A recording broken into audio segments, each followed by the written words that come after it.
नमस्कार साथियों, मैं आनंद निबाड़िया, महानिरीक्षक भारत तिब्बत सीमा पुलिस बल, सेवानिवृत्त। दोबारा मैं आपके पास एक नए विषय को लेकर आया हूं और ये बड़ा इम्पोर्टेंट विषय है। चाहे वो हमारी अमरनाथ यात्रा हो, माँ वैष्णो देवी की यात्रा हो, श्रीखंड कैलाश यात्रा हो, मणि महेश यात्रा हो, किन्नर कैलाश यात्रा हो, केदारनाथ बाबा की यात्रा हो और यात्राओं में यात्रा कैलाश मानसरोवर यात्रा। अक्सर दिमाग में आता है कि क्या हम पोनी पोर्टर को लें, क्या इसकी आवश्यकता है या नहीं है और क्यों। ये बड़ा एक महत्वपूर्ण प्रश्न है जो कि जनरली सभी यात्रियों के दिमाग में आता है। और जब मैं विदेश मंत्रालय में कैलाश मानसरोवर बैच की ब्रीफिंग के लिए जाता हूँ तो सभी बैच में ये प्रश्न पूछा जाता है। मैंने सोचा कि क्यों ना इस विषय पे और इस विषय की बारीकियों पे मैं आपसे बातचीत करूं। उम्मीद है ये बातचीत मेरी अच्छी लगेगी, जिस पे मैं अपने विचार व्यक्त करूंगा। और आपको यदि मेरे विचार अच्छे लगें तो आपसे निवेदन है कि कमेंट्स कीजिए, सब्सक्राइब कीजिए मेरे चैनल को और अपने मित्रों और रिश्तेदार को भेजिए। और जो भविष्य में यात्रा करने आ रहे हैं उनको भी भेजिए, उनको बोलो सब्सक्राइब करें ताकि उनको नोटिफिकेशन आता रहे। हाँ, ध्यान रहे, जब आप सब्सक्राइब करते हैं तो उसमें बेल आइकन का बटन आता है, उस बटन को ऑल करके दबाइएगा ताकि मेरे सभी जो भी मैं वीडियो अपलोड करूँगा उसकी सूचना आप तक पहुँच जाए। चलिए मूल मुद्दे पे आते हैं। तो मित्रों, अब ये है कि हमारी यात्रा में पोनी और पोर्टर का क्या महत्व है। जनरली पोनी हम लेते हैं कि जब डिस्टेंस ज़्यादा हो, समय कम हो हमारे पास, तो उससे क्या है कि कम समय में हम ज़्यादा दूरी की जो है कवर कर लेते हैं, उससे हमारी एनर्जी बचती है। ध्यान रहे, जब भी हम पोनी या घोड़े या म्यूल के ऊपर बैठते हैं तो उसकी लगाम कई बार घोड़े वाला अपने पास रखता है, कई बार आपको दे देता है। तो जैसा मैंने बताया था पूर्व की वीडियो में कि घोड़े की लगाम कसोगे तो घोड़ा तेज जाएगा और उसको ढीला छोड़ोगे तो धीरे हो जाएगा। इसका उल्टा होता है, जनरली जब घोड़ा दौड़ने लगता है लोग कस देते हैं। दूसरा, मार्ग कठिन हो, चढ़ाई ज़्यादा हो, चढ़ाई का ग्रेडियंट लगभग 60 से 70 डिग्री का हो, जैसे बुद्धि गांव से छियालिक जाते हैं, जब कैलाश मानसरोवर के मार्ग पे जो पुराना पूर्व का रास्ता था तो उसमें घोड़ा भी हर 15 मिनट के बाद रुकता था, बार बार ऐसे करके रास्ता जाता है। यकीन मानिए, जब बुद्धि गांव से हम छियालिक को देखते हैं ऐसे करके तो हमारी टोपी सिर से गिर जाया करती थी। इतना हाइट है, एकदम लगता है अरे इतना ऊंचा चढ़ना है। तो उस जगह पे घोड़ा का बहुत ज़्यादा आवश्यकता पड़ती है, क्योंकि घोड़ा जो है एकदम सीधी जो चढ़ाई है लगभग 50-60 डिग्री पे जाएगा, हर 3-4 बैंड पर रुक जाएगा, सांस लेगा, फिर चढ़ेगा। ऐसा नहीं है, बाकी यात्री भी जाते थे, पैदल वाले भी। तो उस वक्त जो है घोड़े की ज़रूरत पड़ती है। भारत की तरफ यानी इंडियन साइड में जब हम कैलाश मानसरोवर जाते हैं तो घोड़ा वाला ही जो आपके साथ चलता है वो आपका छोटा मोटा सामान ले लेता है और वो ही घोड़े के साथ साथ चलता है। पर कैलाश मानसरोवर में दार्जिलिंग से डेरापुक और डेरापुक से जो है जोंगजेरबू, इस रास्ते पे क्या घोड़ा अलग रहेगा और घोड़े के साथ वाला अलग रहेगा, वो आपका सामान कैरी करेगा।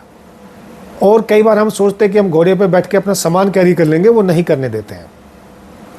तो इसलिए आपको दोनों का पेमेंट करना पड़ता है, यानी घोड़े का भी और पोर्टर या घोड़े वाला जो पोर्टर बन के काम करता है। तो इसको थोड़ा सा समझ लीजिएगा मित्रों, घोड़े की क्यों जरूरत पड़ती है।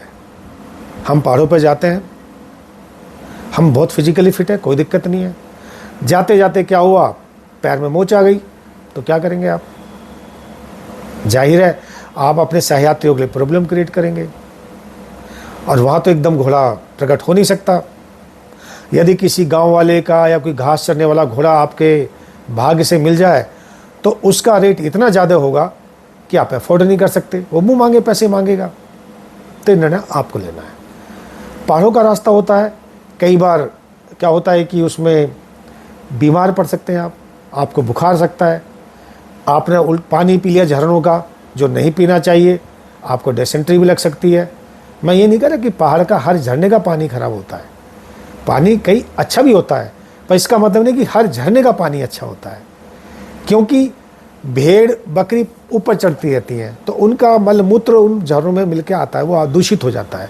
और कई जड़ी बूटियाँ भी ऐसी हैं जो कि हमारे पेट को जो है डिस्टर्ब कर सकती हैं, लूज मोशन वगैरह हो सकता है, तो वो भी चीज़ें हो सकती हैं। और वातावरण का आपको पता कि पहाड़ में एकदम वातावरण बदलता है, गर्मी सर्दी बारिश एकदम होता है, उससे भी हमारा जो है बॉडी एडजस्ट नहीं कर पाती तो बुखार चढ़ जाता है। तो उस स्थिति में यदि घोड़ा रहता है तो आप आराम से अपने गंतव्य तक जा सकते हैं या वापस आ सकते हैं। तो निर्णय आपको लेना है कि क्या हमें घोड़ा चाहिए या ना चाहिए। मैं अपनी सलाह लास्ट में बताऊंगा। मित्रों, अब जो आता है मामला पोर्टर का। देखिए, पोर्टर जो है आपका एक मित्र होता है, आपका एक सहयात्री होता है।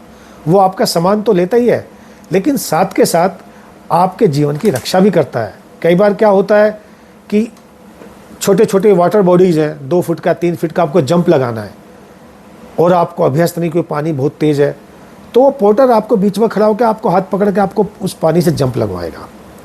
या कई ऐसे दुर्गम रास्ते हैं जहाँ पत्थर बहुत ढीला है, वहाँ खड़ा होकर चट्टान की तरह आपकी हेल्प करता है। वो आपका हाथ पकड़ के आपको सपोर्ट करेगा, आपके गाइड का भी काम करता है वो। और यदि आपकी पोर्टर के साथ अच्छा सामंजस्य आप लोग बैठा लेते हैं तो पोर्टर उस क्षेत्र के बारे में भी बात करेगा कि साहब ये पहाड़ नाग पहाड़ है, या नेपाल की तरफ जो दिखाई दे रहा है ये जो है अन्नपूर्णा मंदिर है, ये गांव है, ये गांव की ये खासियत है। यानी कि उस इलाके के बारे में, वहाँ की ज्योग्राफी के बारे में, डेमोग्राफी के बारे में बताता चला जाता है। वो जाहिर है जब हम ट्रैक करते हैं 2 लोग बात करते करते जाते तो हमें रास्ते का पता ही नहीं चलता। लेकिन एक खास बात, जो पोर्टर हैं, मैक्सिमम पोर्टर्स जो होते हैं, जो गाइड होते हैं, वो स्कूल के बच्चे होते हैं, कॉलेज के बच्चे होते हैं, जिनका स्कूल इन दिनों में या कॉलेज बंद रहता है, तो अपने साइड इनकम करके वो बच्चे अपना एजुकेशन करते हैं, पढ़ाई करते हैं, शिक्षा ग्रहण करते हैं, अपने कॉलेजों में चले जाते हैं अगस्त के बाद। तो इस तरीके से आप उसकी सेवा भी ले रहे हैं और उसके साथ जो आप उसको पैसा देंगे उससे उस बच्चे का पूरे साल भर का एजुकेशन भी होता है। तो उस परिवार की आप एक तरीके से क्या है मदद भी कर रहे हैं उस बच्चे की पढ़ाई में। तो इस प्रकार से मैंने कई उदाहरण देखे हैं। कई हमारे यात्री हैं, विशेषकर गुजरात से, महाराष्ट्र से, और कुछ उत्तर प्रदेश से भी हैं, मध्य प्रदेश से भी हैं। तो उनके मेरे पास अभी जो मैं वीडियो अपलोड कर रहा हूँ उसमें कमेंट्स आते हैं कि साहब मैंने एक घोड़े वाला था, उसको मैं हर वर्ष जो हूँ कुछ पैसे वो भेजता है, वो जाए ना जाए पर उसको भेजता, मतलब इतने एक दोस्ती, एक आत्मीयता का संबंध जुड़ जाता है। ऐसे ही मैंने कई ऐसे पोर्टर्स को जानता हूँ। वो पोर्टर्स उन यात्रियों को बाई नेम, जब भी मैं विजिट करने जाता था उस क्षेत्र में, तो उन यात्रियों के बारे में जिक्र करता था, साहब उन्होंने हमें पढ़ाया, अभी भी उनका हमें पैसा आता है, हम ग्रेजुएशन में आ गए, जब हम 12th में थे या हमने MA कर लिया, तो वो बच्चे कई अभी तक याद करते हैं। और कई ऐसे हमारे यात्री हैं जो पोर्टर्स को गोद ले लेते हैं, उनकी पढ़ाई का खर्चा उठाते हैं। तो समय है आपके पास, देश सेवा, असली देश सेवा मित्रों यही है कि पोनी और पोर्टर जो है यदि आप करते हैं तो एक तरीके से उस क्षेत्र की इकोनॉमी में भी आपका सहयोग रहता है। तो मित्रों, लास्ट में मैंने आपसे कहा था कि मैं अपने विचार बाद में बताऊंगा कि क्या हमें पोनी या पोर्टर लेना चाहिए। तो मेरा मानना है आपको पोनी और पोर्टर्स अवश्य लेना चाहिए। ठीक है, आप मत बैठिए, थोड़ा देर बैठ जाइए, आधा घंटा 1 घंटा पैदल चल लो, या उसका उल्टा कर लो, 1 घंटा बैठ को आधा घंटा पैदल चल लीजिए। लेकिन वो एक घोड़ा आपके साथ रहेगा तो एक आपको साइकोलॉजिकल बूस्टअप मिलेगा, आपका मनोबल बड़ा मजबूत हो जाएगा। यस, घोड़ा मेरे साथ है तो मुझे कोई दिक्कत नहीं है। इसी प्रकार से जो पोर्टर आपके साथ रहेगा तो आप रास्ता नहीं भटक सकते। जनरली क्या, पहाड़ों से यदि आप अकेले जा रहे हैं, कई पगडंडियाँ निकलती हैं, पता नहीं चलता आप किस पगडंडी में चले जाएँ, तो रास्ता भटकने का चांसेस कम रहेगा। करीब 2017-18 में एक यात्री डोलमा पास के पास जा रही थी, साइड में पता नहीं उतरते वक्त कहाँ भटक गई वो, और वो बैठ गई। जब बैच नहीं पहुंची वो, तो उनकी डेथ हो गई थी। तो इस प्रकार के भी चांसेस हो जाते हैं। तो मित्रों, मेरा अपना व्यक्तिगत मानना, मेरी सलाह है कि यहाँ जहाँ पर भी ये सुविधा है पोनी और पोर्टर की अवश्य लीजिए, और वो आपकी सेफ्टी एंड सिक्योरिटी के लिए भी बिल्कुल ठीक रहेगा। तो करता हूँ, जय हिंद।